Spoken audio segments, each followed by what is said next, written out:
Let's move on to something else now, turning from business to arts. This week, San Francisco trumpeted the grand opening of a new music hall, the SFJAZZ Center in Hayes Valley. Its mission: to enthrall, engage, and educate.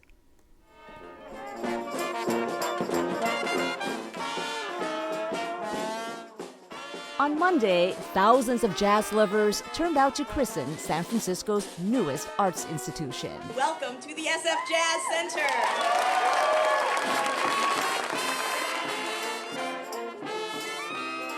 The state-of-the-art facility was designed by architect Mark Cavagnero. It's billed as the first center created exclusively for jazz performance and education. We got our peek inside the new building after the crowds had left, and workers returned to finish the remaining construction. Our guide, Randall Klein, Executive Artistic Director of SFJAZZ. The whole idea of the construction here was permeability and connection with the street. And you can see here that literally where the sidewalk feels part of this room. Wow. And when there's performance going on here, you will see it, you'll walk by. And that's really very much a core focus of your vision, which is to really make jazz accessible and to make people feel like it's a part of the community. It's jazz and it's just culture in general. Up the street from us, you can see Davies Symphony Hall and the Opera House right from here too. And this is an idea that culture is accessible. Jazz is an accessible art form. This is America's classical music. And so it's great to have this art form visible as you walk by. Klein founded SFJAZZ in 1983. Since then, he's grown the organization from a small weekend festival to a critically acclaimed institution presenting more than 100 concerts a year, including its own award-winning octet, the SFJAZZ Collective. For the past 3 decades, those performances took place in rented clubs and concert halls across the city. But now, all that's about to change. So this is the main auditorium? This is it. Wow. What makes this so special? Well, for the performers, it's looking out into the faces of people here. Joe Lovano, who was a member of the SFJAZZ Collective, who's performing on the opening night, likened this to a Roman amphitheater they performed in the south of France, this idea of getting the energy from the audience. There's a particularly favorite seat of mine. I've been sitting here for the last few weeks here. These seats literally are on the stage like you're in the most intimate of intimate clubs. And this whole area, this whole zone in here can become a dance floor. Well, there will be some boogieing going on here. One hopes.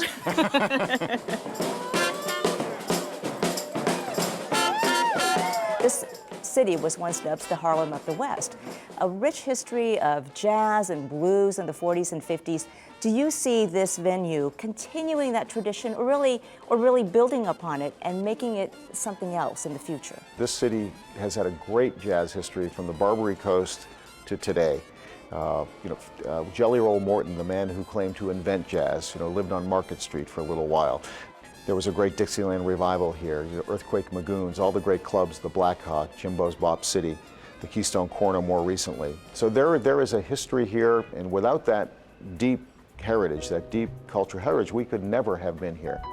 Paying homage to those roots is a key part of Klein's vision. Images of jazz greats command the view from every lobby window, while inside, newly commissioned artwork celebrates storied jazz venues. There are 3 murals altogether done by Los Angeles artists Sandow Burke and Elise Pignolet.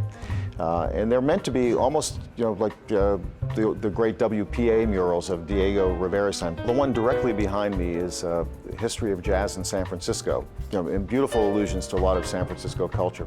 The other one is a History of Jazz in the Nation.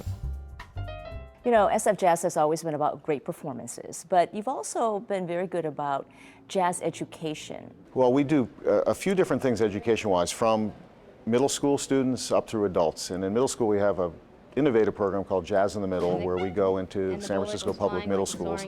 The flagship program is poetry, and in our case, how the fundamentals they'll learn interact with jazz. At the end of their school year, present their poems to music. I stay, but they go, just like a flash of lightning. And they do it in classrooms at their school or assembly halls. Well, now they can come here and have a grand performance here, and then they'll get to see our high school all-star program.